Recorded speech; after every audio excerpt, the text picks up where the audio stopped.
Le commissaire Albert Léopold nous rassure avoir causé avec certains militaires.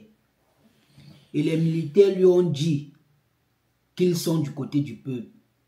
Mais il va falloir que le peuple sorte en masse pour que ce soit plus facile pour eux de rejoindre le peuple.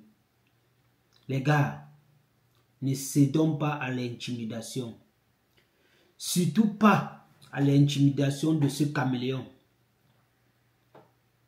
Ce caméléon s'appelle Ahmed Kamer, qui a été payé pour distraire le peuple. Je vais vous faire ici écouter certaines de ces vidéos précédentes. Écoutons la vidéo, partageons la vidéo les gars, on est ensemble. Marchons sur le corps de Paul Biya. S'il faut qu'on libère le Cameroun, nous marcherons sur le corps de Paul Biya. Écoutez encore cette vidéo. Quand vous voyez quelqu'un qui a fait 42 ans au pouvoir, il a 92 ans, il doit mourir dans les années qui suivent là. Et un jeune a encore le courage d'aller supporter Paul Biya. Le père des hiboux, c'est Paul Biya. Le chien des hiboux, c'est Moël Ekombi. Le père des hiboux même, c'est Paul Biya. Vous n'allez pas comprendre. Tous les enfants de Paul Biya sont des voleurs. Marafa, voleur. Ngongo, Mebengo, voleur. Ngongo, voleur. Moi, on n'a pas encore arrêté. Motazé, voleur. Regardez seulement les maisons des enfants de Paul Biya. Vous avez déjà vu la maison de Ngongo? Allez voir. Allez voir la maison de Marafa. Allez voir la maison de Vondayolo. Tous des hiboux prêts à sacrifier la jeunesse. Montrez-moi un seul ministre qui est jeune. Ça n'existe pas. Là, je vous mets le clan des voleurs. Le clan des voleurs.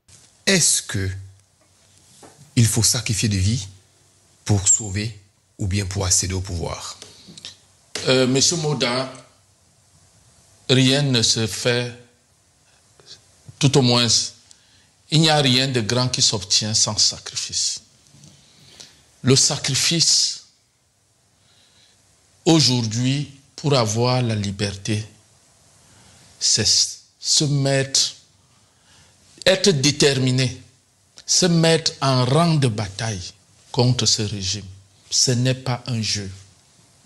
Soit on abdique et on est à jamais esclave, ou alors on est des hommes parce que j'ai affaire à quelqu'un qui est debout et on obtient sa liberté.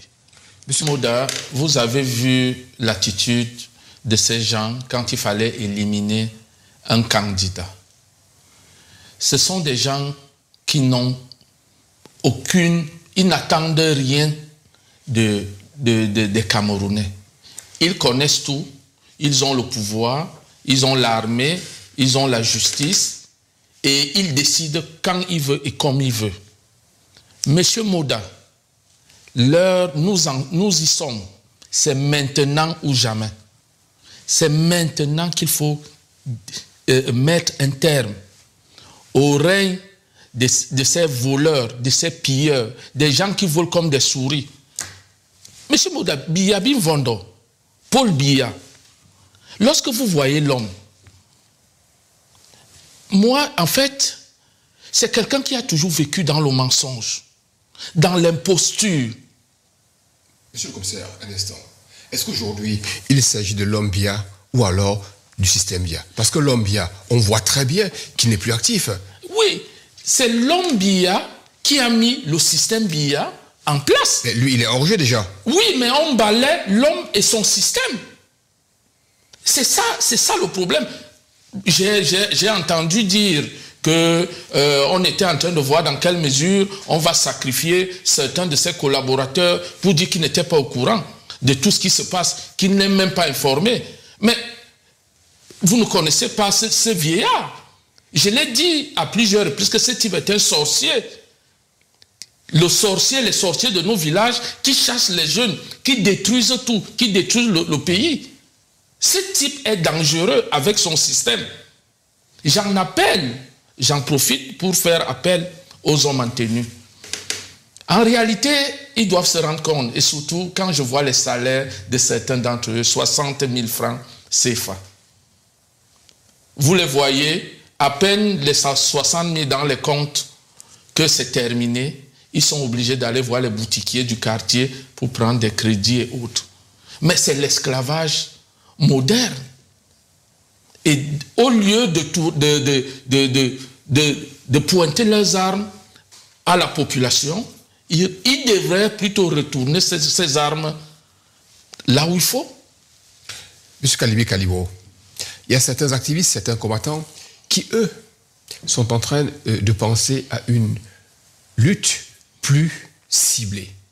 Notamment, on a eu un invité qui s'est dit qu'il était peut-être préférable d'identifier quelques cadors du régime, et c'est vers eux, c'est vers ceux-là qu'il fallait mobiliser le plus d'action. Qu'est-ce que vous pensez de cette stratégie? Écoutez, je ne suis pas ici pour remettre en cause les stratégies de chaque activiste ou chaque combattant. Moi, ma préoccupation, c'est le peuple camerounais. Face à un peuple en furie, aucune dictature ne peut résister. Vous êtes certain? Parce que vous êtes certain de ce que vous dites. Parce qu'aujourd'hui, les premières images qu'on voit, on voit quand même quelques manifestants qui essayent de se mobiliser, mais qui, dès la première salve, on va dire, de gaz lacrymogène, ils disparaissent. C'est toujours comme ça. C'est pas, le peuple ne se lève pas spontanément, et c'est pas 1 million de personnes que vous allez avoir du premier coup. Je vous rappelle, à Place Tailly, au départ, il n'y avait pas 1500 personnes. Et c'est fini avec plus de 7000, 10 000 personnes chaque jour qui étaient à la Place Tailly. Donc, ce peuple va se lever. J'en ai la conviction, de par ce que nous avons vu, cette résistance qui s'est organisée. Je vous rappelle que la victoire de M. Issa Tiroma, du président élu, s'est jouée en un éclair. Les Camerounais ont décidé d'une manière commune et unanime de jeter leur dévolu sur M. Issa Tiroma. Et ces mêmes Camerounais-là vont se lever. Et d'ailleurs, ils ont intérêt à se lever. Ces gens sont tellement arrogants qu'ils ont un langage au Cameroun, je ne sais pas si je vais l'écorcher, bien Kabona, là-bas, je ne sais pas si je le dis ainsi, on va faire, qu'est-ce qu'ils vont faire? Il est temps qu'on agisse, M. Moda. Il est temps que les Camerounais prennent leurs responsabilités. Ou alors, ce serait 14 ans pour ceux qui se sont levés, encore 14 ans ou 7 ans pour nous qui nous battons depuis, et 50 ans pour les Camerounais qui se battent depuis. Et ce ne serait pas seulement 50 ans, parce que Biaba fait 7 ans. Non, ce serait une continuité de 50 ans x 2. Il est temps qu'on mette un terme à ce système. Il est temps qu'on coupe Biya carrément à la guillotine. Il est temps de le népaliser. Monsieur le commissaire Albert Le Bénin, vous qui avez porté la tenue, vous qui êtes un homme d'armes, est-ce que la bataille n'est pas déséquilibrée entre l'armée, les forces de l'ordre et ces jeunes populations qui avancent mains et pieds nus? Ici, M. Moda, nous ne parlons pas de bataille entre armée et population. Parce que les hommes en tenue vivent dans la même société que les populations.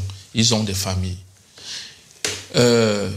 Nous sommes en contact avec beaucoup d'entre eux qui ne demandent qu'une seule chose à la population, de sortir massivement. Massivement. Ils vont les accompagner vers la révolution tant attendue, tant recherchée. Cette révolution qui mettra fin aux souffrances du peuple camerounais, y compris eux-mêmes. Monsieur Kalibi Kalibo, on va se quitter. Mais avant de se séparer, est-ce que vous avez un mot, un dernier mot à dire à ce peuple camerounais qui a passé 43 ans de souffrance? 43 ans de souffrance, M. Moda, c'est gros, c'est énorme. Les Camerounais doivent se libérer et comme l'a dit le commissaire, c'est la force du nombre qui va faire tomber cette dictature. C'est un combat qui doit interpeller tous les Camerounais, du nord au sud, de l'est à l'ouest. J'appelle les Camerounais à être unis dans cette bataille. Il ne s'agit pas ici de défendre Issa Tiroma, il est déjà président élu, mais il s'agit de défendre notre liberté, notre dignité et surtout de nous battre pour l'avenir de nos enfants et de nos petits-enfants. Ils ont hypothéqué pendant 43 ans l'avenir de nos parents. Ils ont hypothéqué la nôtre. Et il est de notre devoir de nous battre pour que ces gens-là laissent vivre nos enfants. On ne vit pas au Cameroun, M. Moda. On survit au Cameroun. On survit au quotidien au Cameroun. Et là, nous avons la chance de nous libérer. Monsieur Issa Chiroma a fait quelque chose d'extraordinaire. Il a brisé en moins de 2 mois le tribalisme au Cameroun. On a vu Issa Chiroma gagner partout au Cameroun. Il a fait un razzia partout au Cameroun. On n'a pas dit que c'était un nordiste. On n'a pas dit que c'était quelqu'un d'une autre ethnie. En réalité, les Camerounais ne sont pas tribalistes. C'est quelqu'un